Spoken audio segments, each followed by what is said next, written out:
This is the weekend edition of Fear and Greed, daily business news for people who make their own decisions. I'm Michael Thompson, and good morning, Sean Aylmer. Good morning, Michael. Sean, our weekend show is all about the two of us each nominating what we think is the biggest business story of the week, the most remarkable business story. You're laughing already. I'm laughing because we haven't even introduced our judge yet, and he's already there just like warming up. His smirking. Shadow boxing. And look, we've got a sleeper story, we've got our favourite story, and we have a judge to decide a winner because it is a competition, and that judge is the shadow boxer himself, our Fear and Greed colleague, Adam Lang. Adam, good morning. Good morning, Michael, and good morning, Sean. Good morning, Adam. Can I ask you, were you about to call him Muhammad Ali? I was, but then I was going to change it to Cassius because that was a better one. I was going to say, hello, Cassius. No, or if we'd gone with Muhammad A. Lang. Which is terrible. Anyway, Adam, could you please give us a very quick rundown of what you're looking for Why? today? I can. Well, because Why? new listeners to the show will come into this going, oh, okay, this is a serious business show. They are judging this by serious criteria, and those criteria are sustained across multiple weeks. They're not, spoiler alert, Adam changes them. New listeners would have turned off after you said Muhammad A. Lang. Yeah, They're not here. That's a good point. But if you manage to get past that terrible one, Here's with the arbitrary here criteria. are the criteria. Go for it, Adam. Yes. In the end, I go with the vibe. But it's about topicality, timeliness, economic impact, my subjective bias, and, of course, melodrama. We do like a splash of melodrama. Yes. Well, that's it all in theory. And now let's see what happens in practice. Sean, Game on. would you like to give us the biggest story of the week as you saw it? I will give you the biggest story. I'd just like to remind all listeners I don't do economics anymore because of some of the appalling judging previous episodes. And nothing happened in the economy this week because nothing changed. So the biggest story of the week. Retailing. Gosh, we love retailing. So much going on in the world of retailing. 3 big stories which make one big story. A third. One. 3. The first third. There's a new retail supergroup. Myer has teamed up with a bunch of brands from Premier Investments, Just Jeans, JJ's, Portman's, Dotty and Jackie E. $1 billion deal. Common factor in all that is a guy called Solomon Lew, one of Australia's great retailers. It's sort of all sorts of carry on in terms of shareholdings and what not. But by the end of it all, Myer's going to use scrip to buy these 5 businesses from Premier, but Premier is going to contribute $82 million to fund the integration of the business. In the end, Premier Investments will end up with 51.5% of Myer. That means Solomon Lew will own about 27%. Will it work? Who knows? What Myer has is fantastic Myer One brand loyalty. What the brands have from Premier Investments, fantastic profit margins. Story number 1. Story number 2, Woolies share price. It fell 6% one day this week after the supermarket lowered its profit forecast for the current half year. Why? Because they're really struggling to increase prices and customers are staying away and they're buying less. In fact, customers now, so Coles came out the next day, same story, customers now are using at least 3 stores to do their shopping. It's not just Coles versus Woolies versus Aldi versus IGA. There's also Bunnings thrown in there. There's Chemist Warehouse thrown in there. A lot of cost of living pressures. What's great about this story, though, analysts reckon, because the 2 majors are struggling to keep customers, they reckon there's going to be a lot more discounting. Woohoo! Good news story there, ads. Mosaic Brands. This is the third story. Mosaic Brands, talking Katie's, Miller's, Nonny B, Autograph, placed in voluntary administration. Director's been trying to get through a very tough period, restructure. They will keep going through to the Christmas season. There's been all sorts of stories about Mosaic not paying suppliers, etc. Put all these stories together, and we have a bunch of brands. Katie's, Miller's, no, settle. The common theme, retailers are doing it really, really tough. We also had retail sales this week, which showed that over the last quarter, even though we got those July tax cuts and we got energy rebates, people didn't really spend that buying goods and services. A lot going on in retail. Easily the biggest story of the week, Michael. It's certainly the biggest story in terms of the number of words used. I'm going to time you, see how you go. Adam, before I start, Adam, can I make you a deal?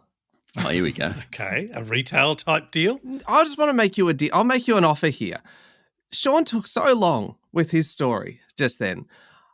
And he did 3 stories and rolled it all into one. I'm going to do my entire story in 3 sentences. That's it. Oh, just 3 impressive. sentences. Is this because of a lack of knowledge or what? No, there's 3 sentences. The trade-off is the melodrama. There's not a lot of melodrama because obviously that's where I add the mayonnaise. It's your value add. It's your value indeed. add. 3 sentences Righto. to combat Sean's 3 stories. Here we go. After 3.5 years, headline inflation has fallen to 2.8% for the year to the end of September, back into the Reserve Bank's target range with lower petrol prices and energy bill rebates helping. 1. The trimmed mean or underlying rate is still at 3.5%, which is above the target, but it's coming down. 2. The RBA will be very happy with this, but we'll want to see it sustainably there before it lowers interest rates, so we can expect a cut around May next year. Done. That was dull as. There you go. I told you the trade-off. I told you the trade-off was melodrama. Didn't tell us much. Yeah, I told you everything you needed to know, Sean. You know what? It shows what brevity can do, right? Give the facts. If we have any of those new listeners still sticking with us after your omnibus story that went on and on and on and on, you know what they just received? They just received everything they need to know about the economy this week. You are welcome, listeners. Men are the people here to help you out. And you know what? The melodrama is back. And this is much longer than the story itself. Keep going, Michael. Keep it up, mate. No, I'm taking up Adam's judging time now. Adam has started his judging, and I'm just adding a little bit of theatre to his judgment. Right. Okay. So, Sean, Black Friday, Cyber Monday coming up at the end of the month. What's that got to do with anything? What's that got to do? I didn't even mention it. No, that could factor into the judgment. Anyway, this change from retail, physical to online, and the way it's internationalizing retail. Didn't mention that either. I know. At the end of this month, we've got... Can you judge what I said? Can you judge what I said as opposed to carrying on about what you want to think about? Oh, my God. So Christmas coming up, massive retail part of the year. Retail is hugely important here. And there's been a big change, from internationalization of brands. And what I'm seeing in what you've talked about, Myer and Premier, Woolworths lowest profit forecast, Mosaic Brands, is all of those brains. Good word, Adam. Good word. Brains. Mosaic Brands. Not a lot of use going on here. Go on. I think he's making valid points here, Sean. Brands amalgamating really as a competition to those very changes in the industry. So I think your stories are absolutely fascinating. Consumer spending is about 60% of the economy. Yeah, I'm gone, Michael. I'm gone. So really, really good. I'm sensing the smackdown. Yeah, definitely. There is however, the fact that inflation is coming down, albeit assisted by grants on energy by the government. This is good news, and I think is the most important thing is interest rates coming down. So for me, biggest story of the week is the headline inflation number. So did you judge my story on my story or your story, Adam? Yours. He was trying to help you out there, Sean. He was trying to give you a bit of extra. That was the intent. Mind you, Michael is better at economics when he doesn't say much. Isn't it funny? What this has taught me is that, you know what, if I just keep it to the bare minimum, there's a chance I could actually win. Surely not. Most remarkable story. Go for it. Look, mine's actually a really serious story. The most remarkable story this week was the findings of an inquiry into the response to the COVID pandemic this week. And it was so wide-ranging. There was a public servant, senior public servant, an epidemiologist, and an economist examining every single aspect. Is this like a joke? It sounds like a joke, doesn't it? Yeah. They walk into a bar. Yep. And so, look, just highlighting a couple of the key kind of findings, because it was just so broad. They did point out that there were courageous decisions taken early on during the pandemic and these were by governments, plural, within Australia, so both federal and state. Those courageous decisions included international border closures, moving really quickly to do that, and also setting up the National Cabinet, which they said worked really well to begin with. and was a very effective kind of tool for getting information out there. They said without these kind of early decisions, the death toll would have been much higher. So kind of a significant point. Those were the early lockdowns. The JobKeeper system as well helped to build a sense of kind of national purpose, which I thought was, okay, that probably reflected a lot of people's experiences within the early days of the pandemic, that it felt like everyone kind of was moving in the same direction, that there were decisions made quickly. The thing that the inquiry really then pointed out was that trust in government, in the health system, etc., was eroded as the lockdowns wore on, and there was a lack of reasoning, a lack of transparency as to why it was necessary, and they were inconsistently applied from state to state, and that there was the slow vaccine rollout, and that was then eroding the trust. The social impact, see, this is how broad this report was, that it went into the social impact then as well. Today, not just at the time, the fact that it's still being felt with the impact on children and mental health, their academic performance, an increase in family and domestic violence as well during that period, which is still obviously being felt today. The economic impact, profound, enormously significant. There was leave the economic impact at profound. Just move on. No, I mean the huge. Adam will like that one. One word. Profound. Huge amount spent by governments that contributed obviously to the inflation challenge. Again, something that we are still dealing with today, as I mentioned in our lead story, my main story, which really became the lead story of the show, didn't it? Because it won. The whole thing today, this whole report, remarkable because of its scope. They looked at everything here. And the most important part is that it is designed to help develop a blueprint for what to do, because as the minister said when they were handing down this report, there will be another pandemic. We don't know when it will be. We don't know what it will be. And that this is absolutely vital to look at what worked, look at what didn't, so that next time we are able to do it even better. There you go. That's it. Short, sharp. Good. Just a quick comment on that. The pile-on the state governments that's happened since that report, and on the Reserve Bank and others, I think it's really unfair. Hindsight is 20/20. Yeah. Right? And I think the report's great. I mean, obviously about stuff that happened a long time ago, so got nothing to do with this week. But what I do think is difficult is that you have this pile-on saying, oh, those premiers were hopeless, and they're all doing their best at the time. And I think that's really unfair. Sure, I think you're absolutely right. And this was the funny thing was that so much of the coverage after this report was handed down focused on all those negative parts. Yeah. And when I went back and kind of did some more reading into it, I found actually the report was not critical. It was not universally critical. No. The fact that they said that there were a lot of really good decisions made, and the fact is the end result is that the death toll in Australia would have been much higher if the governments, plural, had not acted in the way that they did. Yeah. So I completely agree with you. Yeah, dud story. So, most remarkable story for mine. Superannuation funds, we found out this week, spent more than $400 million, $400 million, that's members' retirement savings, on marketing and sponsorships in the 2023 financial year. They gave about $14 million to unions. The 10 biggest spent $300 million. Aussie Super, favourite of all three of ours, I know. I did the pay slips. Aussie Super, $60 million in marketing. It was the highest. $43 million of that was on advertising. Australian Retirement Trust, $42 million. Up there was Cbus, Hester, Aware Super. Host Plus was $30 million, including $12 million on sponsorships. Richmond Tigers, South Sydney Rabbitohs, etc. In total, super funds spent $11 billion on expenses. Now, more than 1/3 of that was to investment-related expenses, 11% to advice. There's also wages, administration. I mean, these are massive, massive funds, right? So I don't think 11 billion actually is that. It's a lot of money, but I don't think it's out of control when they're talking about $3 or $4 trillion of management here.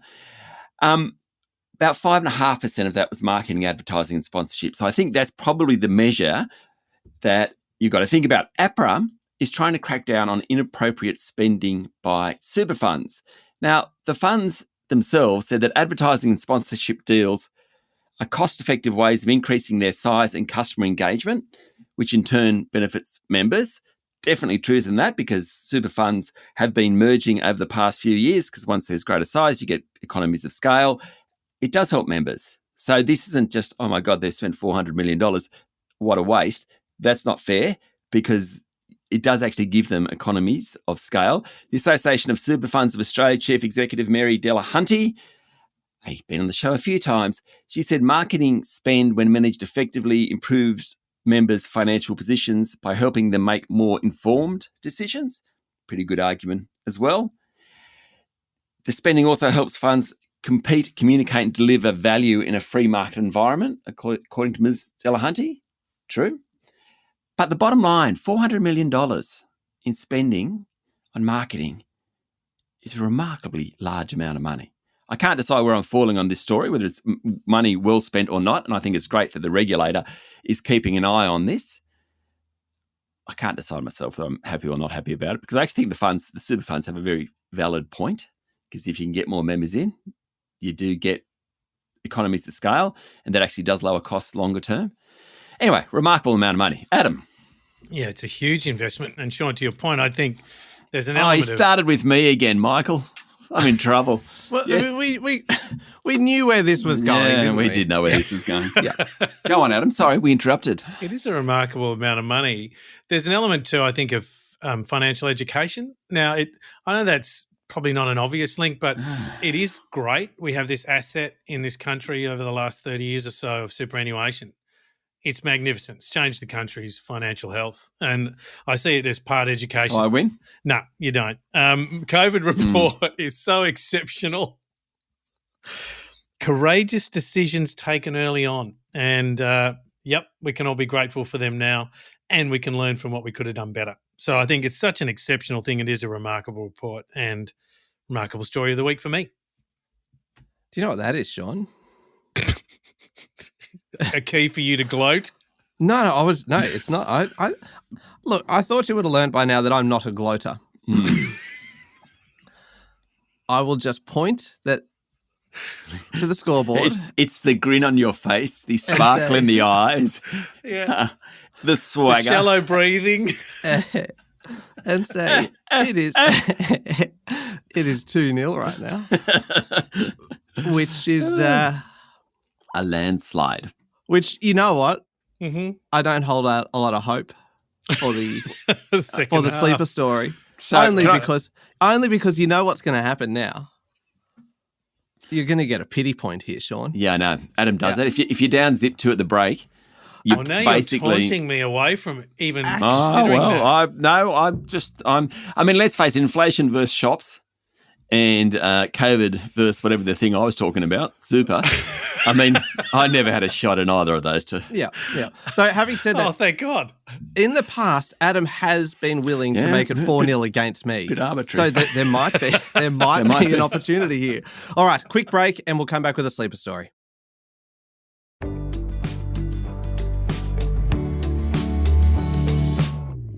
Sean, we are looking for a sleeper story of the week. This is a story that's flying under the radar, or is going to be a story that becomes bigger further down the track, and in which case the fuse has been lit during this particular week, preferably not a fuse that was lit perhaps the previous week and has then kind of spilled over into the week that's just gone.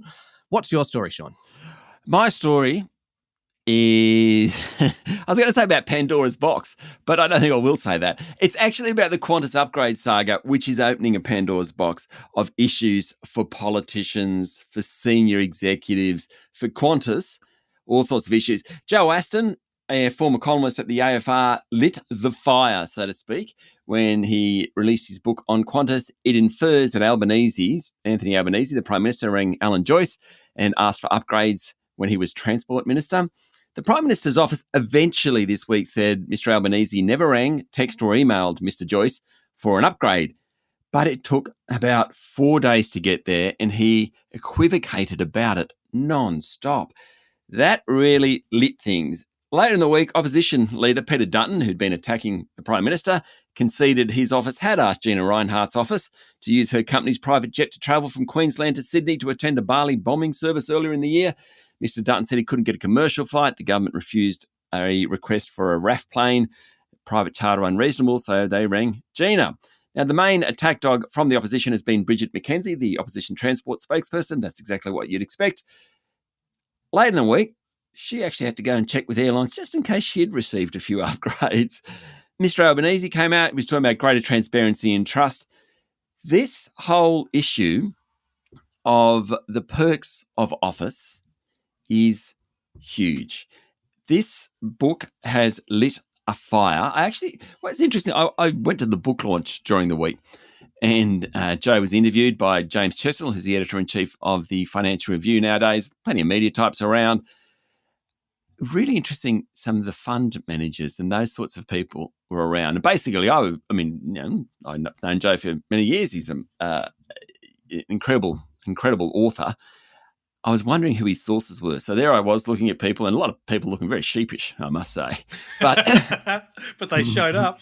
The thing about it is that the whole transparency of government, and everyone's getting caught up. So it's not just Albanese and Dutton. It's all politicians. Same with CEOs. There's this whole thing about the Chairman's Lounge, which is an exclusive club Qantas offers.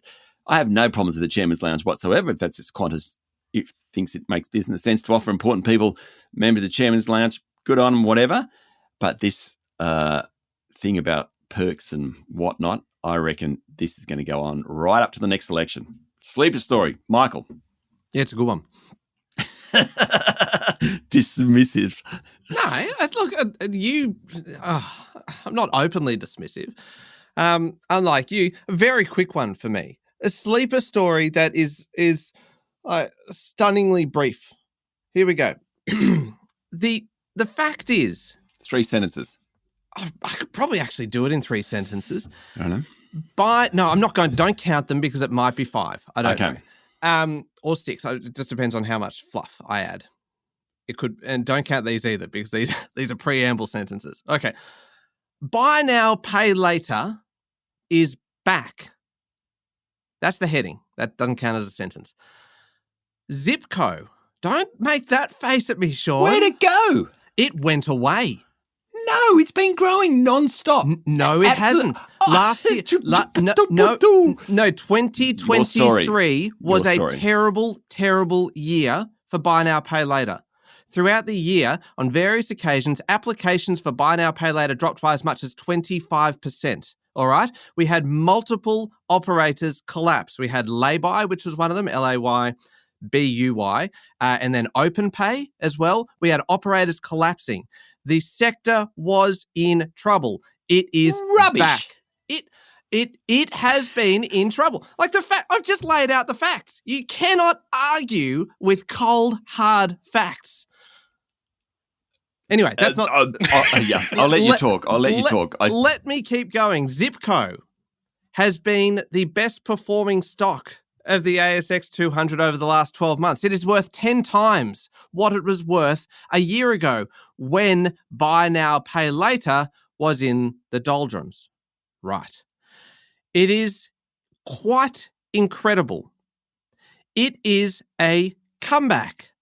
Zip has had a remarkable September quarter, used by 4 million people, transactions up 43%. 43%. A lot of this being driven by the US, of course. Right? As interest rates come back down, people are spending again. We've seen that this week, that buy now, pay later, which was for so long, you had this kind of period where it was the next big thing. And Afterpay, of course, it was an absolute darling. An absolute. Why are you looking at me like that? Because you're talking about the share prices and I'm talking about the actual use of buy now, pay later. Millennials have been using buy now, pay later nonstop. 24% drop in applications throughout last year. That is not nonstop. 24% drop in applications. Yes, in actual. I mean, that's essentially the use. No, volume is the use.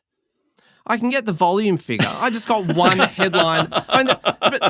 Keeping it brief to 5 sentences. But also you cannot argue with the fact that then we had multiple providers actually collapsing because it was unsustainable. Yeah. Anyway, it is back. It is clearly back. Buy now, pay later, which had become a friendless sector.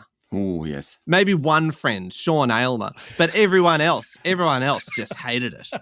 It was the leper of the finance world. Of course, one person brave enough to walk amongst the lepers, Sean Aylmer once again, but it is coming back into favour. It is the sleeper story of the millennium. Might have overreached there at the end. Oh, no, I don't think so. Anyway, Adam. Okay, millennium. So look,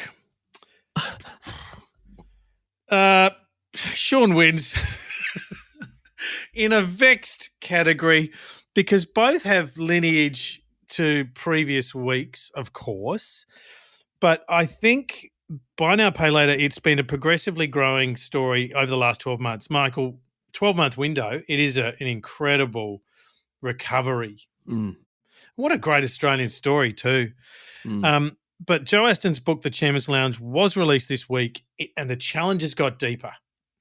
And I do think Sean has a point. There is an uncomfortably cozy relationship between many brands. Qantas is a rare one. Not many people have a Chairman's Lounge. Not many politicians need a service like this for travel all the time. So they get very close and in an uncomfortable way. I really like this story. You're a CEO of a listed company. Were you ever a member of the Chairman's Lounge? 10 beautiful years, Sean. Not anymore, though. Oh, that's funny. 10 beautiful years. I love that. I have this dreadful story, but I don't know that I'm allowed to say it on air about the Chairman's Lounge. Say it anyway. Well, you have to do it now. You can change names to protect the identity of the innocent. So I have a friend who was an editor of a paper, and the friend was a member of the Chairman's Lounge for 4 or 5 years, and this friend lost it, moved on from the job, and had 3 months left at the Chairman's Lounge. And this friend was taking his partner and kids, of which he has many, and his brother, and anyway, so it was basically my last time ever to get my friend's last time ever to get to the Chairman's Lounge. This friend. We walked in with 11 people. And the woman at the desk, it was the international one in Sydney Airport, she went, how many? And I went, 11. What did I have to lose? All family. What did my friend have to lose? Oh, and I said, and we're all family, literally. And she's like, okay. Well, I don't know if we have room. She said, leave it with me. You go and help yourself to the food. Leave it with me. And about an hour later, she came back and said, okay, I've done the paperwork. Thanks very much, Mr. Aylmer. And that was that.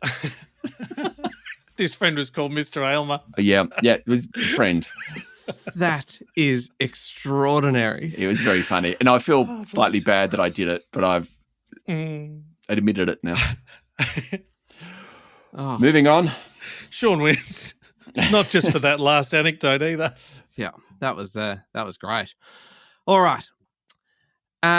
Sean. Yes. Wish I hadn't said that story. It's out there now. Shall I go first with this? Yeah. The favourite story. Yeah. The favourite story, only one option available to us this week. And it is one that we have talked about before, but it has to be mentioned again because we are a news podcast, and I've got to mention the biggest global story of the week, of the year.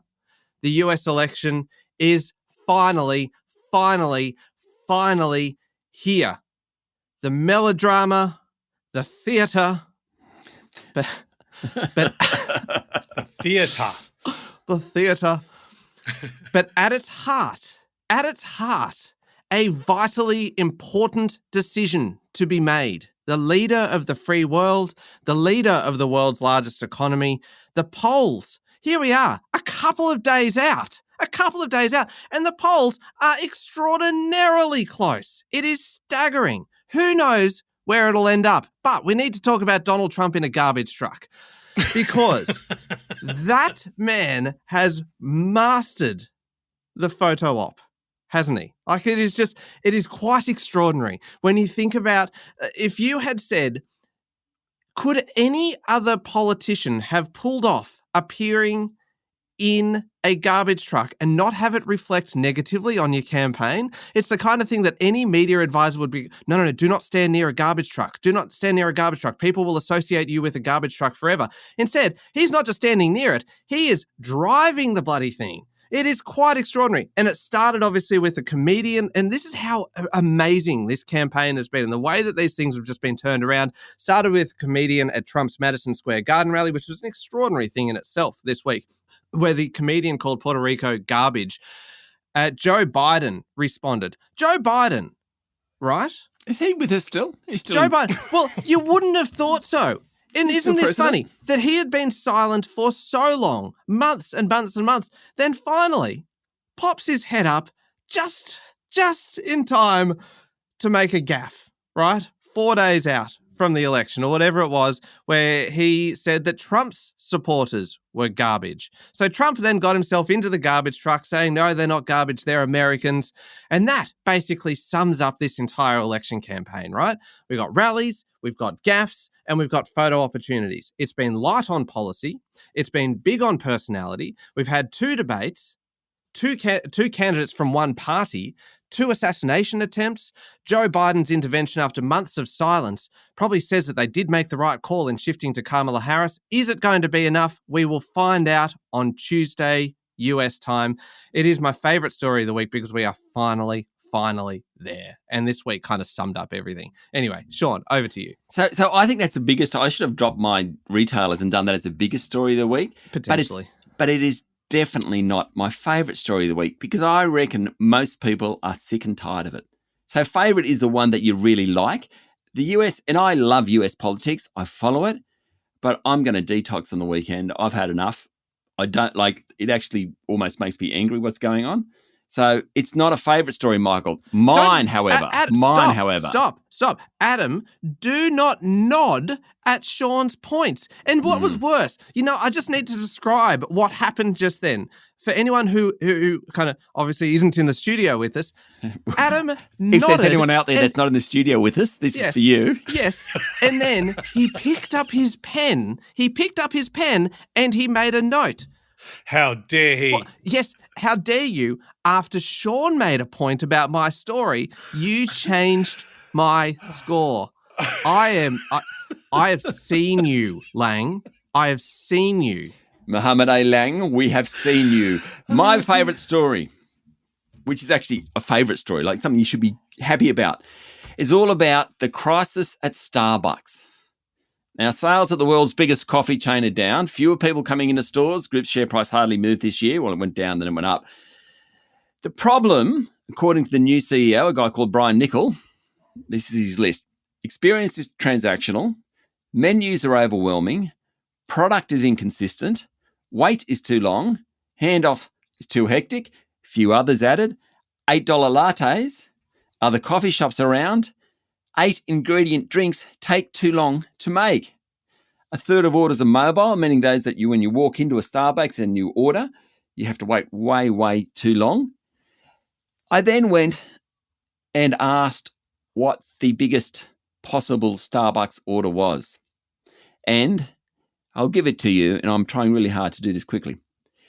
You can order a quad long shot grande in a venti cup, half cup, double cup, no sleeve, salted caramel mocha latte with 2 pumps of vanilla. Substitute 2 pumps of white chocolate mocha for mocha and substitute 2 pumps of hazelnut for toffee nut. Half whole milk and half brev with no whipped cream, extra hot, extra foam, extra caramel drizzle, extra salt, add a scoop of vanilla bean powder with light ice well stirred. Really? It's quite the order, isn't it? It is quite the order. So the first steps after all that, Mr. Niccol's going to not charge for dairy milk. He's not going to increase prices.